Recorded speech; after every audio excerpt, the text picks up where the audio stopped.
ایک ایسا کیس آتا ہے کہ آپ ان کو 3 دن میں ضمانتیں بھی دیتے ہیں, ان کو ویڈیو لنک پہ لاتے ہیں, تو 1000 لوگ بیٹھے ہیں جیلوں میں. وہ غریب رشید بیٹھا ہے, ہمارا ملازم ہے گاؤں کا, وہ 7 سال سے اندر ہے, اس کو انصاف نہیں ملتا. کیا وہ کیوں نہیں اپنے بچوں کو ویڈیو لنک پہ دیکھ سکتا ہے؟ میں مثال دیتا ہوں, جن کے شہداء کی مثالیں نہیں, جن کے شہیدوں کے اوپر انگلیاں اٹھائی گئیں, سوشل میڈیا کیمپین کی گئی, ان کے اوپر نوٹس لیں. آپ اپنے ابھی احتساب کرنا ہے. سیاستدان کو کرا ہی رہے ہیں اپنا احتساب کئی سالوں سے. ڈیول نیشنلٹی پہ ہمارے لوگوں کو, میرے سینئر سیاستدانوں کو ڈسکوالیفائی کیا گیا. ایک پارٹی کے سربراہ کو اقامہ پہ گھر بھیجا, چلتی حکومت کو گھر بھیج دیا. نوٹس کیے جائیں گے جو روزانہ اداروں کی پگڑیاں اچھالتے ہیں. میں کسی ایک ادارے کی نہیں, میں پاکستان کے ہر اس معزز ادارے کی بات کرتا ہوں.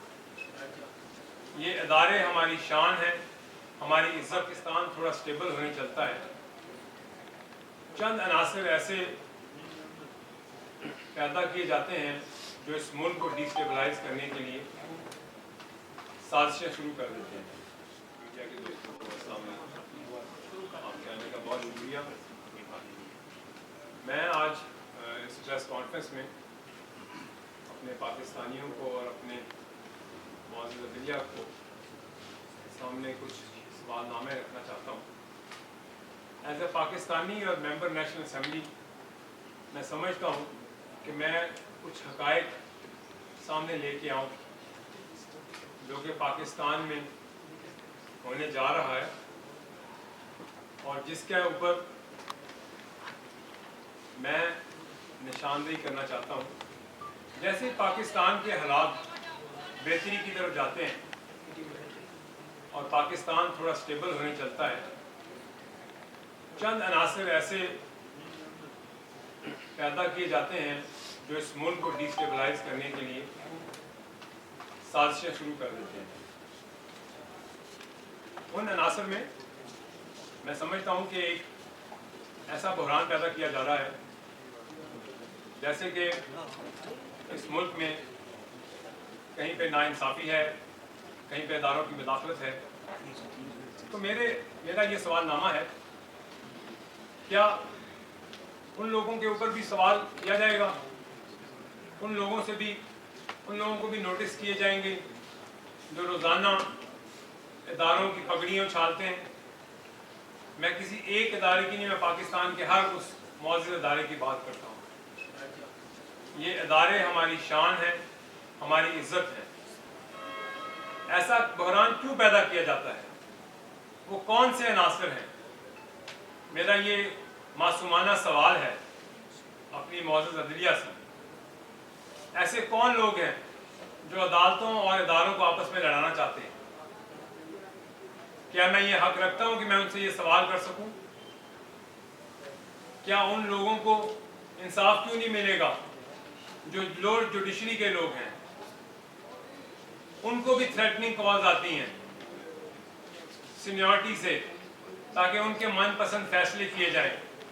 ان کی ACR خراب کرنے کی دھمکیاں ہمیں کالز آتی ہیں. ان کے اوپر نوٹس کون لے گا؟ آپ سمجھتے ہیں کہ یہ پاکستان میں ایسا عمل کیوں ہوتا ہے؟ ہمیں اپنی ذات سے باہر نکلنا ہے, ہمیں اس ملک کا سوچنا ہے. آئے دن میڈیا ٹرائل ہوتا ہے اداروں کا. سوشل میڈیا پہ ایک بریگیڈ بیٹھی ہے جو اداروں کے اوپر حملہ کرتی ہے, اس کا بھی نوٹس لیا جائے. یہی نوٹس نہیں ہے کہ صرف اگر کوئی سوشل میڈیا پہ کوئی عدلیہ کے خلاف بات کرتا ہے تو اس کے اوپر ایکشن لیا جائے گا. تمام ان عناصر کے اوپر ایکشن کیا جائے جو کہ پاکستان کے اداروں کو ڈیسٹیبلائز کرنے کی کوشش کرتے ہیں, پاکستان کی سوشل میڈیا میں ٹرائل کرتے ہیں ان کے خلاف. ایسے بیانات, ایسے سوشل میڈیا پہ کیمپین چلائی جاتی ہے جس سے ہمارے اداروں کو کمزور کیا جائے. آپ دیکھیں کہ وائٹ ہاؤس میں ایک اسپوکس پرسن ایک پریس کانفرنس کرتا ہے اور وہاں پہ ایک پلانٹڈ صحافی بٹھا کر سوال کرایا جاتا ہے کہ پاکستان میں جو عدلیہ اور اداروں کا بحران پیدا ہو اس پہ آپ کیا کہیں گے؟ کیا یہ اس ملک کے ساتھ سازش نہیں ہے؟ وہ کون سے عناصر ہیں جو وہاں فنڈنگ کرتے ہیں اور ان کو کہتے ہیں کہ وہاں جا کر ایسے سوال اٹھائے جائیں؟ آپ ریکارڈ پہ دیکھ لیں، میتھیو ملر کی ایک پریس کانفرنس ہے، اس میں ایک صحافی سوال کرتے ہیں کیا وہاں پہ یہ سوال کرنا کیوں لازمی تھا؟ کیا یہ سازش غداری نہیں ہے اس ملک کے ساتھ؟ اور یہاں سے آپ جاتے ہیں اور وہاں سے ڈکٹیشن لیتے ہیں ان سے. آپ اپنے ابھی احتساب کرنا ہے. سیاستدان کو کرا ہی رہے ہیں اپنا احتساب کئی سالوں سے. ڈیول نیشنلٹی پہ ہمارے لوگوں کو، میرے سینئر سیاستدانوں کو ڈسکوالیفائی کیا گیا. ایک پارٹی کے سربراہ کو اقامہ پہ گھر بھیجا، چلتی حکومت کو گھر بھیج دیا، ان کو ڈسکوالیفائی کر دیا گیا. میاں نواز شریف صاحب کو، کئی ایسے سینئر پالیٹیشین ہیں جن کو ڈیول نیشنلٹی پہ ڈسکوالیفائی کیا گیا. تو کیا یہ صرف سیاستدانوں کے لیے ہے؟ کیا یہ باقی اداروں کے لیے ہے؟ بیوروکریٹس کے لیے ہے؟ سب کے لیے پھر ایک قانون ہونا چاہیے. سب کو ایک ہی قانون سے گزرنا چاہیے. ایک بات کہی جاتی ہے کہ جی ایک ایسا بحران پیدا ہوا ہے کہ کوئی تھریٹ ہو گئے، کسی کو تھریٹ کیا جا رہا ہے، اداروں کی مداخلت کی جا رہی ہے. آپ سامنے لائیں، آپ بنائیں کمیشن، کریں تحقیقات، اور ساتھ ساتھ آپ وہ بھی دیکھیں کہ ان میں سے ایسے کون سے لوگ ہیں جو اداروں کے ساتھ آپ کی لڑائی کرانے میں ملوث ہیں. آپ اس ملک میں یہ بحران پیدا کرنے میں وہ کون لوگ ملوث ہیں. میں اپنی معزز عدلیہ کو یہ ریکویسٹ کروں گا کہ ان لوڈ جوڈیشری کے لوگوں کے بھی تحفظات کو دور کریں، ان کو بھی انصاف دلائیں، ان کی بھی سنوائی ہو.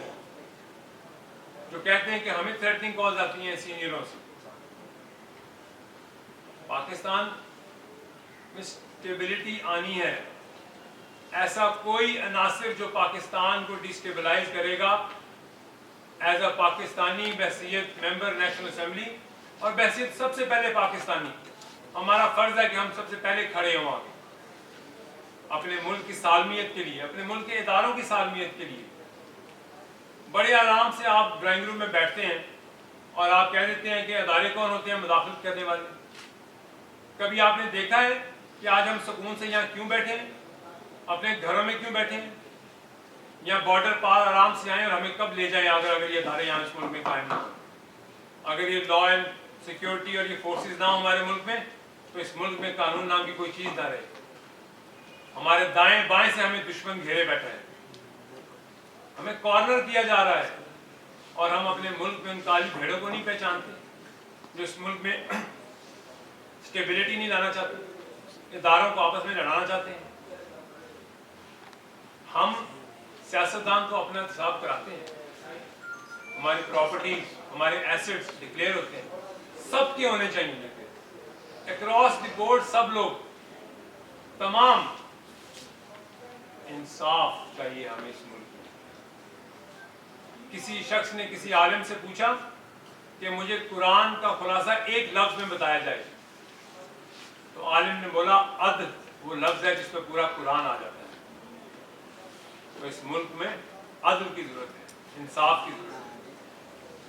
اور جس دن اس ملک میں انصاف اور عدل قائم ہوگا، اس ملک میں ترقی بھی آئے گی اور اس ملک میں زوال بھی کبھی نہیں آئے گا. پاکستان کے ایسے لوگ، پاکستان کے ایسے ادارے جن کے شہداء کی مثالیں نہیں، جن کے شہیدوں کے اوپر انگلیاں اٹھائی گئیں، سوشل میڈیا کیمپین کی گئی، ان کے اوپر نوٹس لیں. جب رات کو عدالت کھل سکتی ہے اور رات کو آپ اپنے فیصلے سنا سکتے ہیں، تو میری گزارش ہے کہ جب ادارے پہ انگلی اٹھے تو تب بھی آپ ایسا ہی ایکشن لیں، تب بھی آپ ایسے ہی فیصلے کریں، کیونکہ یہ ہمارے ملک کے ادارے ہیں جو ہمیں تحفظ دیتے ہیں.